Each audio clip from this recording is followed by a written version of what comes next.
नमस्कार मंडळी, मिसेस केओमध्ये आपलं स्वागत आहे। खाताय ना, खायलाच पाहिजे। पावसाळा म्हणजे सुक्या मासळीचा आणि सुकटचा मौसम। चला तर बोंबील साफ करून घेऊया। सर्वात आधी याचं डोकं कापून घेऊया, नंतर त्याची शेपटी अशा प्रकारे कापून त्याचे पंखही आपण कापून घेऊया। इथे तुम्ही सुरीचाही वापर करू शकता। आता त्याचं पोटही साफ करून घेऊया। अशा प्रकारे पोटातली सगळी घाण काढून घ्यायची आहे। अशा प्रकारे आपला बोंबील साफ करून झालेला आहे। बोंबलाची पंख काढून झालेले आहे, पोट पण साफ करून झालेला आहे। बाकीचे सारे बोंबीलही आपण अशाच प्रकारे साफ करून घेऊया। अशा पद्धतीने आपले सर्व बोंबील साफ करून झालेले आहेत। तुम्हाला जर बोंबील अख्खा ठेवायचा असेल तर अख्खा ठेवू शकता किंवा त्याचे 2 तुकडेही करू शकता। लेले आणि साफ केलेले बोंबील गरम पाण्यातून व्यवस्थित धुवून घेऊया।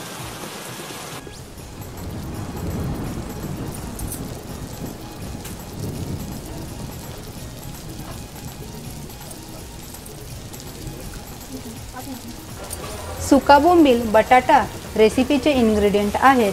धुवून साफ केलेले सुके बोंबील, उभे कापलेले बटाटे, तेल, उभ्या कापलेल्या हिरव्या मिरच्या, आडवी कापलेली हिरवी मिरची, चिरलेली कोथिंबीर, केवची आलं लसणाची पेस्ट, ठेचलेल्या लसणाच्या काही पाकळ्या, केवची काश्मीरी पावडर, केवचा अस्सल पारंपरिक कोळी मसाला, केवची हळद पावडर आणि चवीपुरता मीठ।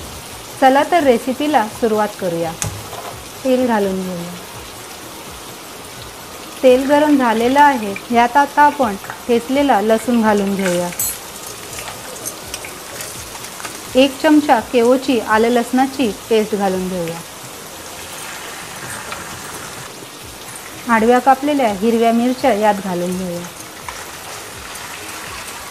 यात आपण कापून घेतलेला बटाटा घालून घेतोय।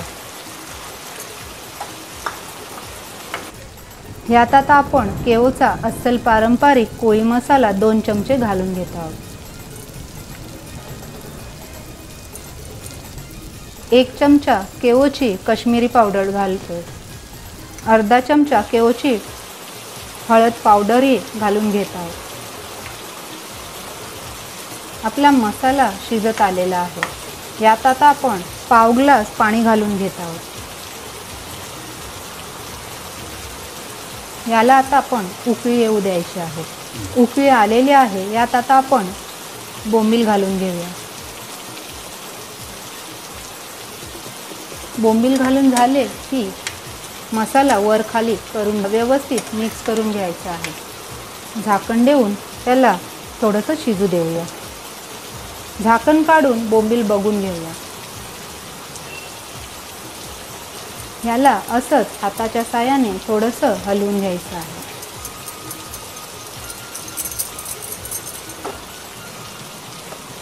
यात उभ्या कापलेल्या मिरच्याही घालून घेऊया।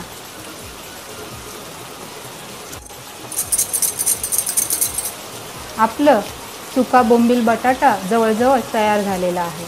याला आता आपण कोथिंबीरीने गार्निशिंग करूया। तर ही होती सुका बोंबील बटाटा ची रेसिपी। आम्ही आशा करतो की रेसिपी तुम्हाला नक्की आवडली असेल। तुम्हाला नवीन नवीन रेसिपी व चांगला अनुभव देण्यासाठी प्लीज तुमची मते, प्रतिक्रिया आणि नवीन नवीन रेसिपी आम्हाला कमेंटमध्ये अवश्य कळवा। लवकरच भेटूया नवीन रेसिपीसोबत। धन्यवाद।